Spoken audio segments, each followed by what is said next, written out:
சவுதியிலிருந்து சம்சுத்தீன் அப்படிங்கிறவங்க கேட்குறாங்க, இவ்வுலகில் வாழக்கூடிய அனைத்து மனிதர்களும் அவரவர் வாழ்வாதாரத்திற்காக மற்றும் பொருளாதாரத்தை மேம்படுத்துவதற்கும் ஓரிடத்திலிருந்து மற்றொரு இடத்திற்கு வேலை நிமித்தமாக தங்கியிருக்கிறார்கள்.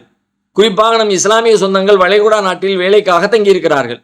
தங்கியிருப்பவர்களில் சில நபர்கள் குடும்பத்தினருடன் இருக்கிறார்கள், பலர் தனியாக இருந்து வருகிறார்கள். தனது மனைவி மற்றும் குடும்பத்தினரை விட்டு இருப்பதற்கு இஸ்லாத்தில் அனுமதி இருக்கிறதா? எத்தனை நாட்கள் குடும்பத்தை விட்டு தனியாக இருப்பதற்கு அனுமதி உள்ளது? குர்ஆன் ஹதீஸ் அடிப்படையில் விளக்கவும் சொல்லி கேட்குறாங்க. ஒரு கணவன் மனைவி பிரிந்திருத்தல் அப்படிங்கிறது இத்தனை நாள் பிரியலாம், இத்தனை நாள் பிரியக்கூடாது என்று எதுவும் இல்லை. பொதுவாக கணவன் மனைவியாக இருக்கிறவங்க சேர்ந்து இருக்கணும், இதுதான் பொது சட்டம்.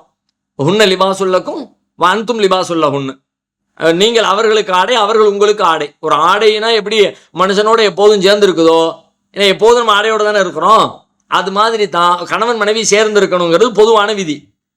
தேவையின் நிமித்தம், வாழ்க்கை சூழலின் நிமித்தம் பிரிய வேண்டிய தேவை வந்தால் அது பிரியத்தான் வேணும். பிரியவே முடியாது, பிரியாமலே எப்போது இருந்து விட முடியும்னு சொல்ல முடியாது. அப்போ எவ்வளவு காலம் பிரியலாம் என்பதை தீர்மானிக்க அதிகாரம் அவர்களுக்கு தான் வழங்கப்பட்டிருக்கு. குர்ஆன்ல ஹதீஸில் இது இவ்வளவு நாள், நீங்கள் 4 மாதம் இருக்கலாம், 7 மாதம் எதுவும் சொல்லப்படலை. ஏன்னா அந்த தேவைகள் ஆளுக்கு ஆள் மாறுபடும். எல்லாத்துக்கும் பொதுவாக ஒரே தேவைன்னா ஒரே மாதிரி சொல்லிடலாம்.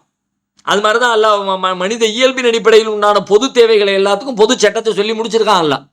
எதுக்கு அல்லாஹ் சொல்லலைன்னா, ஒவ்வொரு மனுஷனும் தனித்தனியாக அவனுடைய தேவையை தீர்மானிச்சிக்கக்கூடிய இடத்துல அவங்க கையில் அந்த உரிமையை அல்லாஹ் கொடுத்துருப்பான்.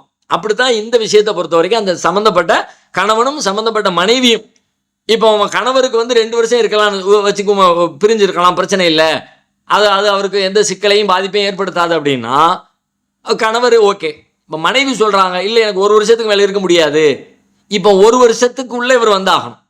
நான் 2 பேரும் சேர்ந்து அந்த 2 பேரில் குறைந்தபட்சம் இதுக்கு மேலே அவங்களால முடியாது, சேர்ந்து தான் ஆகணும், ஒன்றாகித்தான் இருக்கணும் அப்படிங்கிற ஒரு நெருக்கடி மனைவிக்கு இருக்குது அல்லது கணவருக்கு இருக்குது அப்படின்னு சொல்லி சொன்னால், குறைந்தபட்ச காலம் யாருக்கு இதுக்கு மேலே இருக்கிறது சிரமம்னு நினைக்கிறாங்களோ அந்த காலத்தை 2 பேருக்குமான பொது காலமாக எடுத்துக்கணும். ஏன்னா அதுக்கு பிறகு சிரமத்தை சந்திக்கிறார். அவருக்கு 2 வருஷம், இவங்களுக்கு 1 வருஷம்.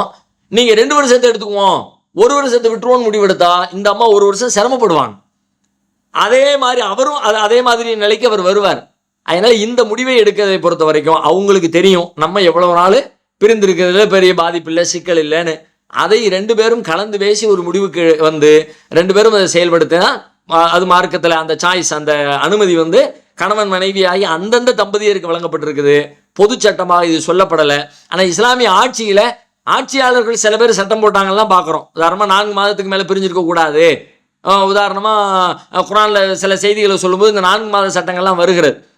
லில்லதீன யூலூன மின் நிசாயிஹிம் தரப்புசு அர்பஅத்தி அஷ்ஹுர்.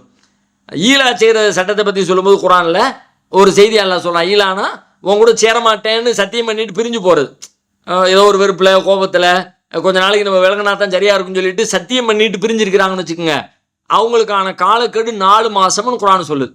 4 மாதத்துக்குள்ளே சேர்ந்துரு, இல்லாட்டி என்னன்றது முடிவெடுத்துரு, சேர்றதா இல்லையா, ஒரேடியாக பிரியறதான்னு என்ன முடிவெடுத்துரு. புருஷன் மஞ்சாதின்னு வச்சுக்கிட்டு நான் சேரவும் மாட்டேன்னு இருக்கிறது ஏற்புடையது இல்லைன்னு சொல்லிட்டு ஒரு 4 மாதம்னு ஒரு ஃப்ரேம் பண்ணுறான் அல்ல. இதை மையமாக வைத்து சில இஸ்லாமிய ஆட்சியாளர்கள் என்ன பண்ணாங்கன்னு கேட்டால், இராணுவத்துக்கு ஆட்கள் எடுத்து வெளியூர்களுக்கெல்லாம் அனுப்பும் பொழுது 4 மாதத்துக்குள்ளே வந்துடணும்பா என்று தங்களுக்கு இடையில சட்டங்களை விதிகளை வகுத்து கொண்டார்கள் என்றெல்லாம் பார்க்குறோம். இது அவரவர்களுடைய சிந்தனைக்கு ஏற்ப முடிவெடுப்பது தான் மார்க்கத்தில் உள்ள சட்டம்ங்கிறத புரிந்து கொள்ளலாம்.